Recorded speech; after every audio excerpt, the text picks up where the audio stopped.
Hello guys, welcome to my YouTube channel.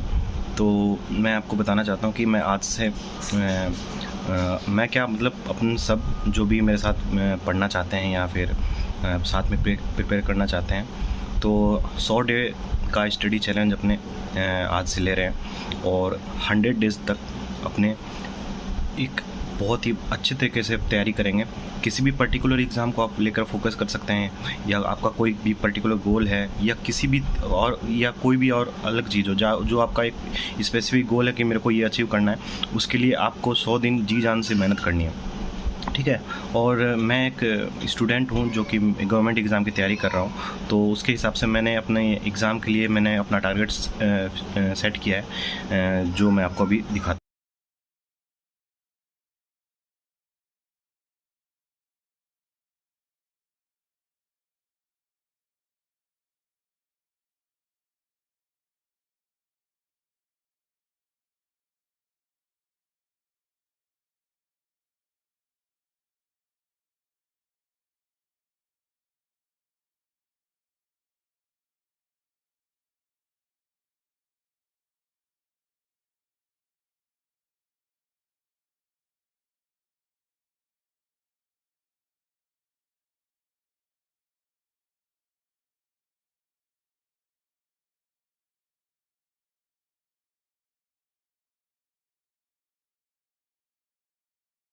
तो आप देख सकते हैं जैसे कि अभी जो मैं जिस एग्ज़ाम पर फोकस कर रहा हूँ वो बेसिकली क्या है, एसएससी जेई का 2023 का जो एग्ज़ाम है अक्टूबर में होने वाला है वो, और उत्तराखंड का पब्लिक सर्विस कमीशन एई का जो एग्ज़ाम होने वाला है 13 से 18 अगस्त तक, जो कि इसके लिए 3 मंथ बचे हुए हैं। और आरपीएससी का डीएलबी एई एग्ज़ाम जो कि 22 मई को होने वाला है, उसके लिए तो 1 मंथ बचा है। और ईएससी के लिए जो एग्ज़ाम होने वाला है वो 8 मंथ बचे हुए हैं। इंजीनियरिंग सर्विस का जो एग्ज़ाम होगा उसके लिए हम 2024 के लिए फोकस करेंगे। तो ये एग्ज़ाम, ये एसएससी जेई वाला एग्ज़ाम मैंने दिया था इस बार, और मैंने मेंस भी दिया है, और मेंस में मतलब ठीक ठाक हुआ है। मुझे नहीं लग रहा कि सीपीडब्ल्यू तक मिल पाएगा, क्योंकि अगर सीपीडब्ल्यू तक नहीं मिलता तो मैं वापस एग्ज़ाम को अटेम्प्ट करूँगा, जो कि अक्टूबर में होने वाला है। और अदरवाइज़ अगर मेरे को सीपीडब्ल्यू मिल जाता है तो मैं वो सीट ख़राब नहीं करूँगा किसी और की, तो मैं ये एग्ज़ाम को नहीं दूंगा।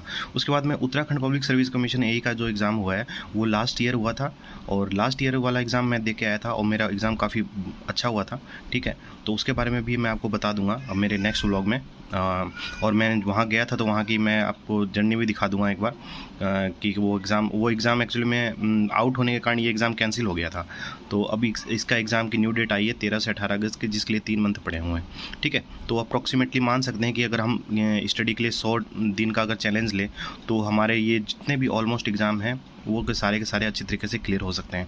ठीक है, बस यही है आपको अपना डेडिकेशन और अपना सेल्फ। तो आपने देखा कि मैंने बताया कि यही जो एग्ज़ाम है अभी जो आने वाले हैं उसके अकॉर्डिंग हम अपनी तो प्रिपरेशन को आज से स्टार्ट कर रहे हैं, और इसमें आप मेरे साथ रहिए और साथ में प्रिपेयर करिए। जो भी हेल्प हो सकेगी मेरी तरफ से, जो मेरे फील्ड में है, जो सिविल से हैं, सिविल इंजीनियरिंग से फील्ड से हैं, वो मैं करने की कोशिश करूँगा। और अदरवाइज़ आप इसको किसी भी अदर चैलेंज की तरह ले सकते हैं, तो उस हर चीज़ में ये बेनिफिशियल होगा। अभी जो टाइम हो गया है वो 2:45 हो गया, तो अब खाना खा के हम अपना पहला स्लॉट शुरू करेंगे पढ़ाई का, जो रहेगा। शुरुआत कर रहे हैं तो चलिए 2 घंटे का स्लॉट से स्टार्ट करते हैं। 2 घंटे कंटिन्यूस स्टडी करनी है। ओके, तो ये है सलाद और ये है दाल और ये थोड़ा सा मैंने अलग से रख लिया है दाल खाने में टेस्ट करने के लिए, और अब खाना खा के मिलते हैं। तो गाइस, खाना खा चुका हूँ मैं, और अब मैं जो स्टार्ट कर रहा हूँ वो अब 2 घंटे का स्लॉट है। तो आप भी जैसे 2 घंटे के स्लॉट से अगर आपको आदत है कि जल्दी आप जैसे आधे घंटे में उठना की आदत है, तो आप क्या है एक बार एकदम से तो आदत जाएगी नहीं, तो हो सके तो आधे घंटे में आप एक बार उठ जाओ या टहल लो। ठीक है, मैं कोशिश करूँगा क्योंकि मेरी जो सीटिंग है वो कम से कम 2 घंटे की बनी हुई है, तो मैं यही रहेगा कि 2 घंटे तक मैं कंटिन्यूस स्टडी करूँ। और मेरा अभी टारगेट है कि मैं जो सोम है, अभी जब शुरुआत है, ये सबसे शुरुआती दौर है, तो मैं सब आपके साथ सबसे स्टार्टिंग से लेके ही चल रहा हूँ। तो मैं सोम रिवाइज कर रहा हूँ, तो जो भी शेड्यूल होगा वो मैं एक दिन पहले पोस्ट कर दिया करूँगा, ताकि आपको वो जो शेड्यूल है वो उस दिन का नेक्स्ट डे का जो शेड्यूल है जो मैं करने जा रहा हूँ वो आपको पहले ही मिल जाए, ताकि आप भी उसी तरीके से या आप अपने हिसाब से मैनेज करके अपनी तैयारी को कंटिन्यू रख सकें। तो अब मैं जो स्टार्ट कर रहा हूँ वो सोम कर रहा हूँ, तो मैं उसके लिए आपको मटेरियल बता रहा हूँ कि कौन से स्टडी जो मटेरियल जिससे मैं सोम पढ़ने जा। तो गाइस जो पहला जो मटेरियल है वो है मेरे स्टडी नोट्स, ठीक है। ये मेरे स्टडी नोट्स है। जब मैंने स्टार्टिंग में जो कोचिंग में की थी तो तब मेरे ये जो नोट्स बने थे, ठीक है। तो मैं ये इसको रिवाइज़ करने की कोशिश करूँगा, 2 घंटे के अंदर देखता हूँ कितना रिवाइज़ होता है, ठीक है, उसका अपडेट दूंगा। और एक मेरे पास है जैसे रिवाइज़ करने के लिए ये मैंने ख़रीद रखा है यूथ कंपटीशन का सिविल इंजीनियरिंग कैप्सूल। इसके अंदर क्या है कि आपको जैसे कुछ स्पेसिफिक छोटी डिटेल जो होती है, जैसे जेईई की एग्ज़ाम में कोई छोटी सी वैल्यू पूछ लिया, उस टाइप की जो डिटेल जो नोट्स में मेंशन नहीं है, कई बार छोटी डिटेल वो इसमें आपको मिल जाती है। तो ये जो है इसके अंदर मैं आपको सोम का भी दिखा देता हूँ। स्ट्रेंथ ऑफ मटेरियल है 28 नंबर पेज पर, 28 नंबर का निकालते हैं। तो देखिए, तो ये क्या है आप देख रहे हैं, आपको मैं दिखा दूंगा। ये पूरा जो ये शॉर्ट में है सारे छोटी डिटेल। वैसे तो नोट्स में सारी चीज़ मेंशन होगी, और बाय चांस कोई अदर डिटेल आपको मिलती है नहीं तो वो आपके लिए बेनिफिशियल हो जाती है इसमें, ठीक है। और क्योंकि रीजन के लिए भी काफ़ी अच्छा है, ठीक है। तो ये तो खैर मैं आपको दिखा दिया कि मेरे जो स्टडी मटेरियल जो सोर्स हैं वो कौन कौन से थे। और सबसे पहले तो हम यही करेंगे कि अपने जो शॉर्ट आपके जो भी नोट्स बना रखे हैं आपने, ठीक है, वो आप रिवाइज़ करिए, ओके। और उसके अलावा एक ये भी बुक है जो आपको कोई भी हैंडबुक अगर आपके पास है, किसी का भी हो, डजेंट मैटर, ठीक है। तो आपके पास या तो खुद के लिखे हुए नोट्स होने चाहिए, शॉर्ट नोट्स, और या फिर आपके खुद के जो बनाए हुए शॉर्ट नोट होते हैं वो, या फिर आप बूस्टर यूज़ कर सकते हो, ठीक है। तो ये आपके सेकंड फेज़ सबसे पहला जो फेज होगा उसके अंदर आपको पूरा जो आपका नोट्स है वो रिवाइज़ करना है।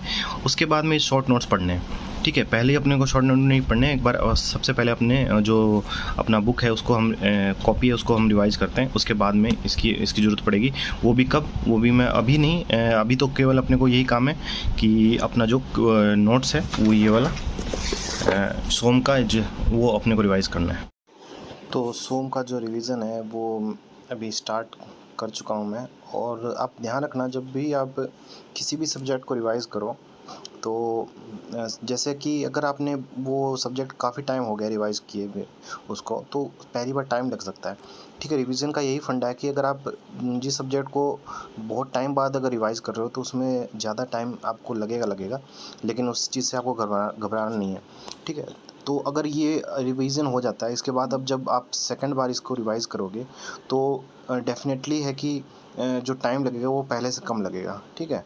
तो हम जो सोम है उसको अच्छी तरह से रिवाइज़ करते हैं, उसके बाद में अपने नेक्स्ट टारगेट को डिसाइड करेंगे, ओके।